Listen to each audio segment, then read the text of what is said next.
Hello, guys. Today I wanted to present to you a framework that can help identify where we might be stuck on our recovery journey. And this framework is, of course, um, is not perfect, is not complete, it's not too detailed, but I think it can, in some cases, give a sense of some sort of direction, or at least help us see in which direction we can explore things. So what I want to start with is to share with you 3 scenarios where people might find themselves kind of stuck, and then I will talk about each scenario and help you find maybe some clarity in how to approach that scenario. So the first scenario is going to be, I'm doing everything that I'm told to, but I still struggle with sleep. I get myself into a calm state, yet I can't sleep. What's going on? So that's the first situation. Second situation, I try to remain calm, but I still feel terrified every single night. Even if I do sleep, the moment I wake up, the fear is right back. And now the third aspect is, I'm getting some sleep and I don't fear wakefulness anymore. I feel calmer, I enjoy my days, but my sleep still doesn't feel the way it used to. I don't know what's stalling my recovery process.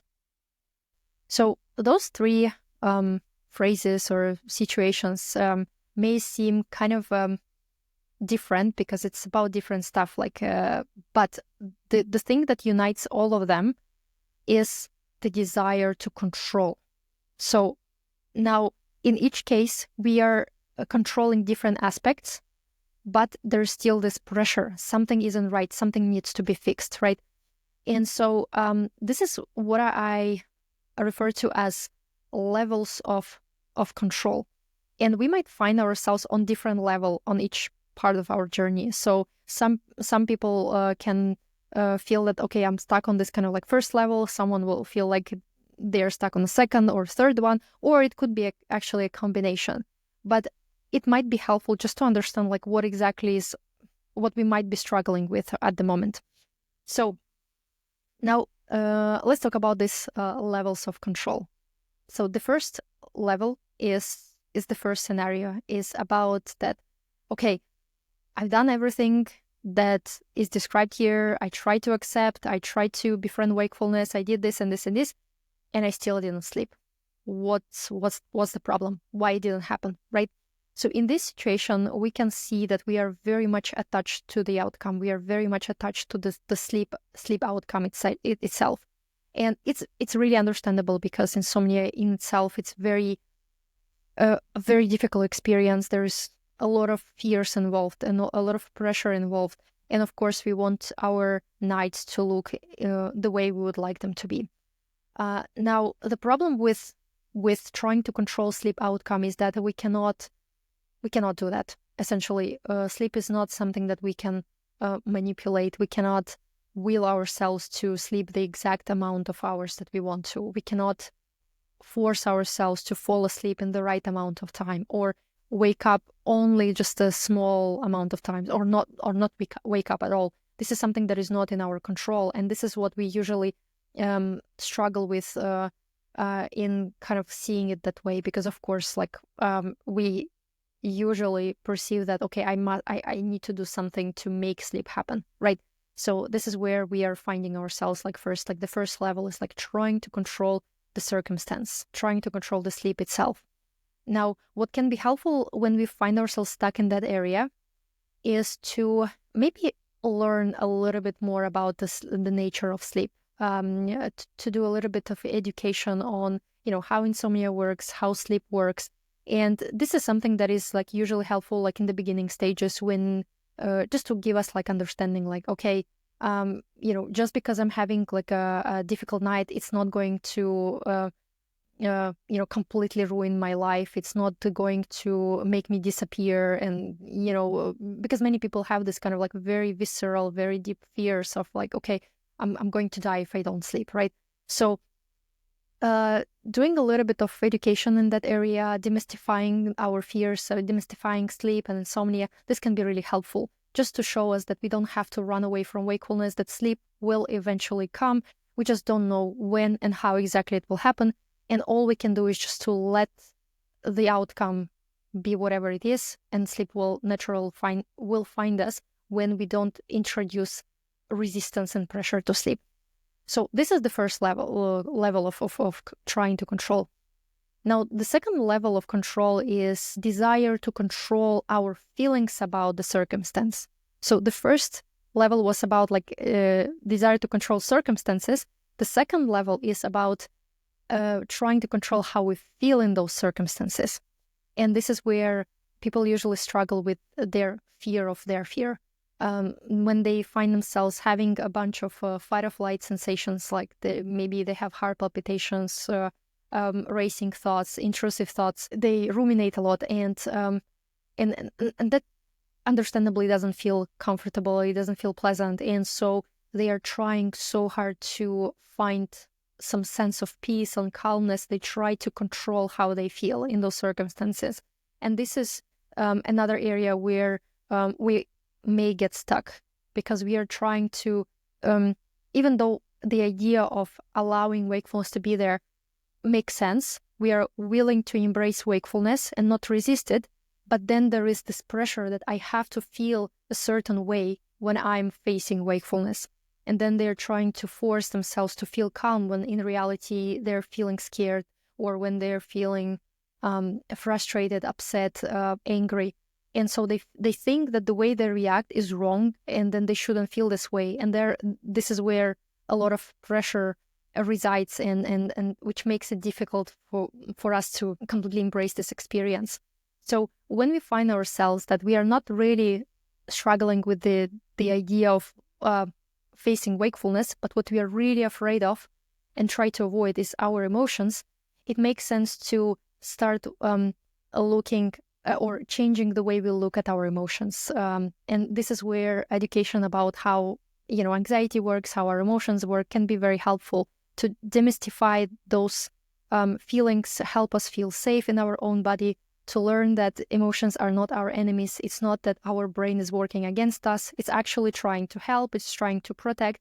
It's just that it perceives something to be dangerous, while in reality, we are physically safe. So when we feel stuck on this level of fighting with our emotions, it can help to start changing our perspective on the emotions themselves. Now, the third level, and this is what I call a meta level, it is where we are trying to control recovery itself. This is usually for people who are already kind of advanced in the recovery process. They've already, done the work. They've seen some sort of dynamics, some, fluctuations, the ups and downs.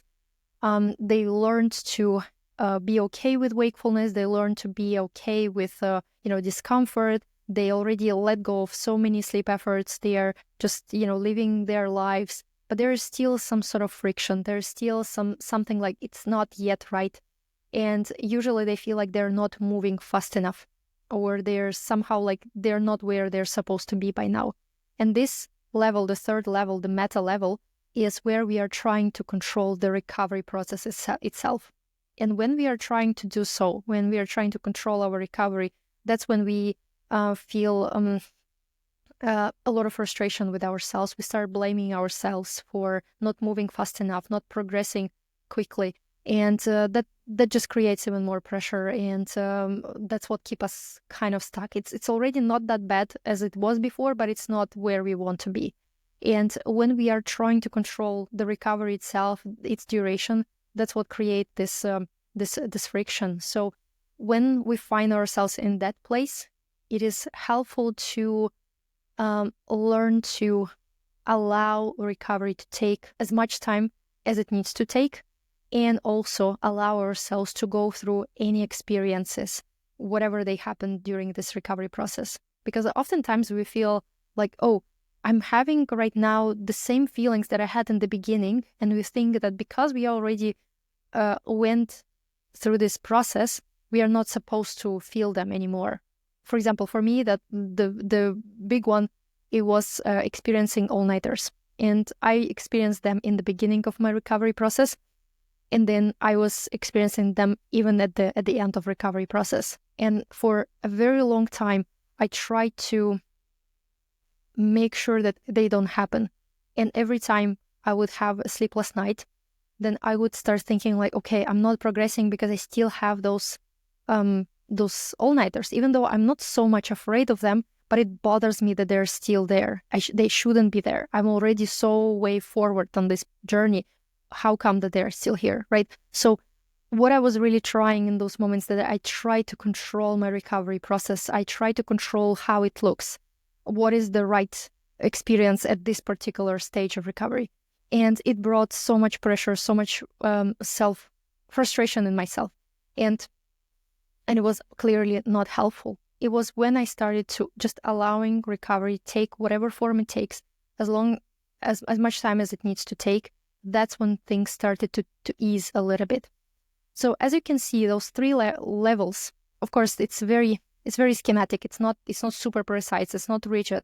But this is like the main kind of like pressure points that I see in people like who are going through this journey. And I went through all of them.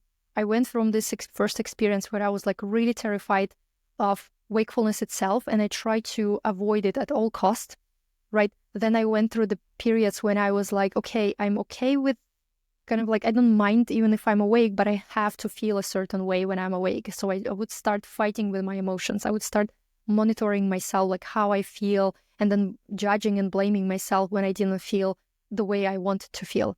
And then it eventually led to this kind of like a meta control attempt where I try to control my whole recovery process. And no matter on which level we are, it makes sense to start easing that pressure, whatever we feel, whether we feel the pressure, resistance to the sleep outcome, just to consider an idea that, okay, what if it was actually not that bad to experience wakefulness? What if actually being awake at any moment of the night is actually something that any human being can experience? Or when we are working on the second level, we can start to acknowledge, like, what if it's okay for me to dislike being awake? What if it's okay for me to be frustrated or angry or disappointed or anything that's coming up? What if it's okay for me to cry when I spend the whole night awake? Maybe that's also okay, So that's how we are kind of like dissolving the pressure that we constantly feel. And then when we get to this like third level, like the meta level of control, when we are trying to control the trajectory, is that the right word?